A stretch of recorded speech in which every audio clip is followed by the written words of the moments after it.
Hello जी, हाय, good morning. बहुत बहुत स्वागत आप सभी का, वेरी वार्म वेलकम गाइस। आज के करंट अफेयर्स में है स्वागत। आइए देखते हैं क्या कहानियां हैं। और ये सेशन कल है, समझ गए ना, कल सुबह सुबह 9 बजे, यानी संडे सुबह 9 बजे हम लोग इसको कर रहे हैं। 6 महीने का पूरा करंट अफेयर्स हम लोग यहाँ पर कर रहे हैं। एंड अमेजिंग अमेजिंग चीज़ें होंगी। पूरा 200 एमसीक्यूज, हैंड पिक्ड एमसीक्यूज अपन लोग करेंगे, ठीक है। आओ चलो शुरू करते हैं। ये बुक आपके पास आई गई होगी। ये है करंट अफेयर्स, क्विज का रिजल्ट। छोटू भाई बढ़िया, सब लोग दिया करो यार, टेस्ट छोड़ देते हो आप लोग कभी कभी। देखो डब्ल्यूएचओ जो है first ever global pandemic treaty इसको एक्सेप्ट कर लिया है। क्या होता है यार ये ग्लोबल पैंडेमिक ट्रीटी? देखो भाई, कहानी ये थी कि जब कोविड आया ना तो फिर लोग परेशान हो गए कि यार, क्योंकि कहीं पर भी कोई ऐसा प्रोटोकॉल नहीं था कि यार पूरे देश में ये फैलता चला जा रहा था कोविड, अब करें तो करें क्या। उसके लिए फिर ये डिसाइड हुआ, डब्ल्यूएचओ ने बोला कि यार ऐसा है, हमको एक ग्लोबल ऑर्गेनाइजेशन चाहिए जिसके तहत जो भी कंट्रीज हैं उनका एक अपना हेल्थ प्रोटेक्शन प्लान है। वो तो चलो ठीक है, वो वैसा ही चलता रहे, कोई दिक्कत नहीं है। लेकिन इसके अलावा हमें एक ऐसी ट्रीटी चाहिए कि जो भी अगर कोई पैंडेमिक फैल रही है पूरी दुनिया में, तो जितनी भी रिसर्च होगी वो सब लोग साझा करेंगे। मतलब इंडिया ने कुछ रिसर्च किया तो ये नहीं अपने पास रख लिया, वो सबको देंगे। और ये ट्रीटी लीगली बाइंडिंग है सबके ऊपर, सारी कंट्रीज के ऊपर। इसी को हम कह रहे हैं ग्लोबल पैंडेमिक ट्रीटी। ये मैंने कुछ दिन पहले भी आपको बताया था कि अभी हाल ही में 21 मई को डब्ल्यूएचओ की मीटिंग होगी, उसमें ये फाइनल हो जाएगी ये ट्रीटी। तो अब ये फाइनलाइज हो गई है, ठीक है। तो डब्ल्यूएचओ मेंबर्स ने बुक किया है first global pandemic treaty. 78 world Health assembly Geneva में जो हुई है, ये मैंने आपको बताया था होने वाली है ये। अब इससे क्या होगा, एक देखता, इससे pathogen access and benefit sharing system आ जाएगा। मतलब जो भी हमने रिसर्च करी है उसके, पैथोजन का मतलब होता है डिजीज कॉजिंग आइटम जो भी होते हैं, तो जो भी हमने रिसर्च करी है उसके ऊपर हम सारा जितनी भी इंफॉर्मेशन है सब एक दूसरे के साथ में साझा करेंगे। तो ये कुल मिलाकर के इस समय अगर हम बात करें, इंडिया ने तो खैर सपोर्ट किया है, लेकिन Iran, Israel, Poland, Slovakia, US, Russia, इन सब ने इसको बोला है हम नैया नहीं करेंगे। क्यों? क्योंकि ये कैपिटलिस्ट कंट्रीज हैं, यूएस स्पेशली। इनको तो सिंपल सी बात है यार कि अगर ये रशिया भी वैक्सीन, अगर हम रिसर्च अपनी अपने पास रखेंगे तो वैक्सीन बना करके फिर हम बेच पाएंगे उसको, हम ज़्यादा से ज़्यादा फायदा उठा पाएंगे। बट ठीक है, बेचना बेचना सब सही है, but not in the case of कि इंसान की लाइफ समस्या पे है यार। उस समय तो ये सब भूल करके काम करना चाहिए। एनीवे, तो ये कहानी आप समझ गए। फिर देखो, एनसीसी के माउंटेनियरिंग टीम ने भाई साहब तिरंगा होस्ट किया है माउंट एवरेस्ट के ऊपर। और ऐसा नहीं है पहली बार, तीसरी बार ये लोग कर रहे हैं। तो माउंटेनियरिंग टीम है नेशनल कैडेट कॉर्प्स, इसकी फुल फॉर्म ये होती है एनसीसी की। इन्होंने माउंट एवरेस्ट पे चढ़ के 10 लोग थे ये, 5 लड़कियां और 5 लड़के, जिसमें से सबसे यंगेस्ट कैडेट 16 साल का है। बताओ यार, 16 साल का बच्चा माउंट एवरेस्ट चढ़ रहा है। हमको दीवार चढ़ने को बोल दिया जाए, हमारे बिल्कुल एकदम खांसी आ जाएगी एकदम ऐसी हालत हो जाएगी। 16 साल के बच्चे जा रहे हैं, माउंट एवरेस्ट चढ़ रहे हैं, क्या बात है भाई। तो ये अच्छा तीसरी बार हो रहा है। इससे पहले 2013 में पहली बार चढ़े थे, 2016 में, और अब एनसीसी का एक्सपेडिशन फिर से गया है 2025 में, ठीक है। अगर हम बात करेंगे एनसीसी की स्थापना कब हुई थी, नेशनल कैडेट कॉर्प्स, तो यूथ को एक जनरल डिफेंस की ट्रेनिंग देने के लिए इसकी शुरुआत करी गई थी 1948 में। कि हम बेसिकली डिफेंस क्या, हम एक डिसिप्लिन, जो आर्मी वाला डिसिप्लिन होता है ना, ऐसी मान्यता थी उस समय तत्कालीन प्रधानमंत्री जवाहरलाल नेहरू साहब की। प्रधानमंत्री तो खैर उस समय उस तरीके से नहीं थे वो, लेकिन केयर टेकर प्राइम मिनिस्टर तो थे ही थे। तो उनकी मान्यता थी कि जितना ज्यादा डिसिप्लिन लोग होंगे उतना ही बेहतर भारत बनेगा। तो बच्चों को डिसिप्लिन बनाने के लिए इसकी शुरुआत करी गई थी एनसीसी की। तो ये 16 अप्रैल 1948 में इसकी स्थापना करी गई है। आओ फिर inauguration of India first 9000 horse power locomotive engine. अब देखो, ऐसा नहीं है कि मतलब देश का पहला 9000 हॉर्स पावर का है, पहले भी है। एवरेज देखो जो हॉर्स पावर होती है, पहले हॉर्स पावर बताता हूँ क्या होती है। हॉर्स पावर के पीछे बड़ी इंटरेस्टिंग कहानी है। तो जब जेम्स वॉट साहब ने इंजन बनाया, जब वो बेचने गए इंग्लैंड के व्यापारियों को उसको, तो उन्होंने बोला है बेकार, ये सब चीज़ें हम नहीं इस्तेमाल करते, हमारा घोड़ा है ना, उसको इस्तेमाल करेंगे। तो वो लोग करते क्या थे, यूरोप में उस समय इंडस्ट्रियलाइजेशन आया हुआ था, तो माइनिंग बहुत ज़्यादा होती थी कोयले की और स्टील की। तो वो घोड़े और खच्चर से होती थी, मेनली घोड़े इस्तेमाल करे जाते थे माइनिंग में। वो सारा सामान माइन के नीचे जाते और माइन में सारा सामान डाल करके फिर वो ऐसे ऊपर आते। तो अब जेम्स वॉट ने बोला हमारा इंजन काम कर देगा, बोला भाई बेकार है ये सब, बिल्कुल इंजन क्या, हमारे घोड़े ही सही है। अब जेम्स वॉट ने फिर एक तरीका सोचा, उन्होंने बोला, अब वो दोबारा व्यापारी के पास गए, उन्होंने बोला सुनो, ये जो तुम्हारा घोड़ा है ना और ये जो मेरा इंजन है, मेरा ये एक इंजन इतना सा, इसकी पावर 3 हॉर्स पावर है, मतलब ये 3 घोड़ों की शक्ति इसके अंदर है। अब उनको समझ में आने लगा कि मतलब अगर मैंने एक इंजन ले लिया तो मैं 3 घोड़े हटा सकता हूं अपने। अब इन्हें ये बात समझ में आने लगी, तो यहीं से हॉर्स पावर इजाद हुआ। तो 9000 हॉर्स पावर मतलब 9000 घोड़ों की ताकत है इसमें। तो जो आमतौर पे इंजन होते हैं ये 5000 से 6500 हॉर्स पावर के होते हैं। जो मालगाड़ी का इंजन होता है वो भी डेडिकेटेड फ्राइट कॉरिडोर, मतलब जहां पर सिर्फ जिस जिस ट्रैक के ऊपर सिर्फ मालगाड़ी ही चलती हैं, बहुत भारी भारी बहुत बहुत सारा सामान वाली, उसका इंजन होता है 12,000 हॉर्स पावर वाला, सबसे ज्यादा ताकतवर इंजन होता है 12,000 हॉर्स पावर का। तो ये हमने जो इंजन बनाया ये पैसेंजर और उसके दोनों के लिए हमने बनाया हुआ है। 9,000 हॉर्स पावर का हमने ये इंजन बनाया है। अब बात ये कि एक नई फैसिलिटी में बना है, इसलिए न्यूज में आया है ये, और दूसरा मोदी जी ने इनॉग्रेट करा है। तो गुजरात के दाहोड़ में भी अब ये बनना शुरू हो गए हैं। ये 9,000 हॉर्स पावर का इलेक्ट्रिक लोकोमोटिव इंजन है गुजरात के दाहोड़ में। रेलवे में तो 100% ये न्यूज आएगी कि अभी हाल ही में 9,000 हॉर्स पावर के इंजन अब कहां प्रोड्यूस करने के लिए नई फैसिलिटी खोली गई है। तो देखो 9,000 है तो दहाड़ेंगे ये इंजन, तो इसलिए दहाड़ेंगे, तो दहाड़ेंगे से दाहोड़ हो गया, ये आ जाएगा। ठीक है, अच्छा, तो ऐसे 1200 10 साल में ऐसे 1200 इंजन बनाएंगे। सोचो क्या पावरफुल इंजन आ जाएंगे हमारे पास में। अच्छा, फिर देखिएगा E0 FIR इनिशिएटिव लॉन्च। अब देखो यार ये होता क्या है, जीरो FIR क्या है, फिर आपको ई बताते हैं क्या है। सो जीरो FIR का मतलब ये होता है कि आप जैसे कभी भी ना FIR करने का एक सिंपल रूल है, जिस इलाके में क्राइम हुआ है उसी इलाके की पुलिस पे जाकर के आप रिपोर्ट लिखवाओगे।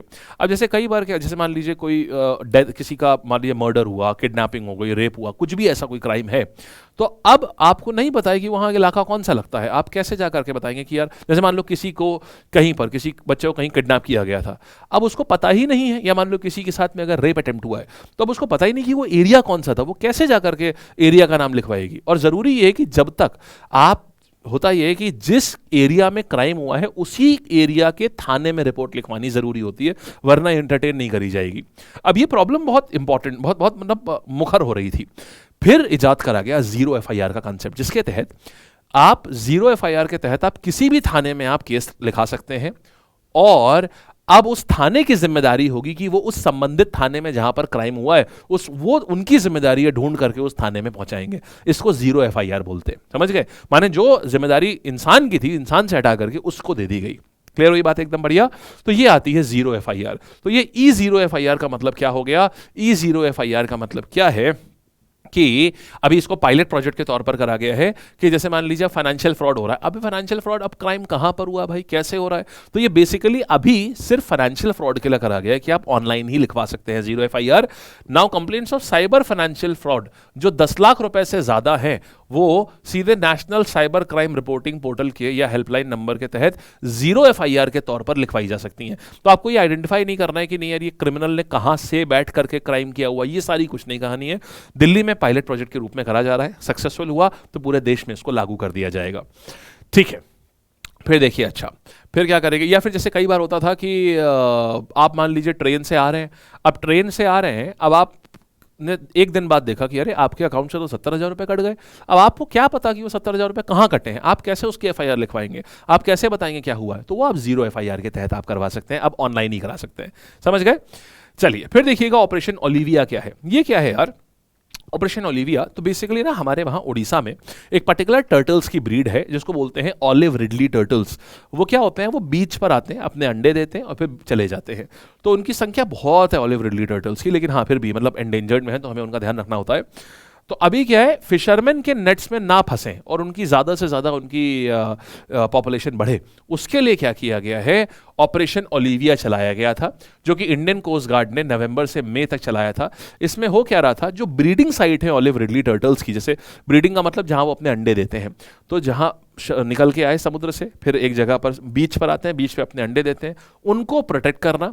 और दूसरा ब्रीडिंग का मतलब क्या होता है, मेटिंग, मतलब कोइटस, मतलब जो मेल और फीमेल का जो कोइटस होता है जिससे एग बनता है, जिससे फर्टिलाइजेशन होता है, तो वो सब चीज़ें भी प्रोटेक्ट करके रखें, क्योंकि वो पानी के अंदर करेंगे। अब पानी के अंदर तो मछुआरे भी हैं, तो मछुआरों को क्या किया, इंडिया में टर्टल खाना अलाउड नहीं है, आपको बता दूं इंडिया में कछुआ खाना इज नॉट अलाउड, चाइना में अलाउड है। तो इंडिया में कछुआ पकड़ना इज ऑल्सो नॉट अलाउड, कि अगर आप कछुआ पकड़ते हैं मतलब फिशिंग के लिए, खाने के लिए, तो वो अलाउड नहीं है। तो इंडियन कोस्ट गार्ड ने क्या किया, बड़ा इंटरेस्टिंग कहानी है। मछुआरे क्या करते थे, अपना पूरा नेट ऐसे फैलाते थे, मतलब मछुआरे ऐसे करके नेट फेंकते हैं, अब उसमें टर्टल्स ही फंसते थे। तो इंडियन कोस्ट गार्ड ने उनके नेट में थोड़ा मॉडिफिकेशन करवाया। उनकी जाल जो होता है ना, नेट जो उनका मेन नेट होता है, उसके मेन नेट ये है जैसे, अब इसके पास ही इसके साथ ही एक प्लास्टिक की फ्लैप लगवा दिया कि अब वो फ्लैप में होता क्या है, मछलियां जो होती हैं वो तो फ्लैप इतना बड़ा होता है कि मछलियां तो सारी उस फ्लैप के अंदर चली जाती हैं, लेकिन जाल में वो जो फ्लैप होता है वो इतना बड़ा नहीं होता है कि उससे टर्टल पास हो पाए, तो टर्टल वहीं रुक जाता है। तो उनके सबके जाल में प्लास्टिक के फ्लैप्स लगवा दिए हैं, जो कि अगर जाल फेंका भी और टर्टल अगर फंस भी गया उसमें तो अपने आप वो ओपनिंग रहती है, वो उससे निकल जाएगा। इससे टर्टल्स की पॉपुलेशन बहुत अच्छी इंक्रीज हुई है।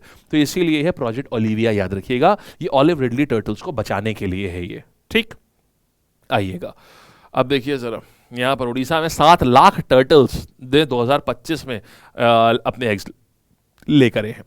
फिर देखना, कन्नड़ राइटर बासु मुश्ताक, ये पहली ऐसी कन्नड़ राइटर बन गई हैं जिनको इंटरनेशनल बुकर प्राइज मिला है। Very important news. देखो, इंटरनेशनल बुकर प्राइज क्या होता है, आप किसी भी भाषा में ना आप लिख दो अपनी किताब, लेकिन फिर वो इंग्लिश में जब पब्लिश होगी, जैसे मान लो मैंने जीएस कोच मान लो हिंदी में लिखी, अब लेकिन फिर वो इंग्लिश में भी तो ट्रांसलेट होगी, फिर पब्लिश होगी। तो अब क्या हुआ, आपकी किताब जब इंग्लिश में पब्लिश होगी और जब यूके में उसको आप रिलीज करोगे, तो जाहिर सी बात है इंग्लिश में करोगे, तो अगर वो किताब बहुत अच्छी है तो आपको इंटरनेशनल बुकर प्राइज दिया जाएगा। एक ही आदमी को मिलता है पूरे उसमें, साल में एक ही, मतलब सबसे अच्छी पुस्तक अगर आपने लिखी हुई है। इसमें इंटरेस्टिंग पार्ट ये है कि जैसे मोटा मोटा 50 लाख का इनाम होता है, तो राइटर को भी उतना मिलता है, ट्रांसलेटर को भी उतना मिलता है। क्यों? क्योंकि ट्रांसलेटर खाली अनुवादक नहीं है। आपको बुक, जब कोई आपकी बुक ट्रांसलेट कर रहा है, तो आपके सारे इमोशन, जब आप किताब पढ़ रहे हो तो जो आपके दिमाग में पूरे इमोशंस बनते चले जा रहे हैं, तो अनुवादक ने क्या उसी भाषा का इस्तेमाल किया अनुवाद करते समय, कि अनुवादित भाषा जो है, जो ट्रांसलेटेड लैंग्वेज है, उसमें भी उसके दिमाग, रीडर के दिमाग में वही सारे इमोशंस आते चले जा रहे हैं। तो गजब कंट्रोल होना चाहिए भाषा के ऊपर। तो इसीलिए इसमें जो ट्रांसलेटर है और जो राइटर है, दोनों को बराबर बराबर प्राइज मिलता है। तो ये है, और ये पहली मुस्लिम महिला है जिनको इंटरनेशनल बुकर प्राइज मिला है। She is the first Muslim women to receive this award. Very important, 100% exam में आएगा। किताब क्या है? Heart Lamp. ये किताब इनका किताब का नाम है, इस बार इसको मिल रहा है।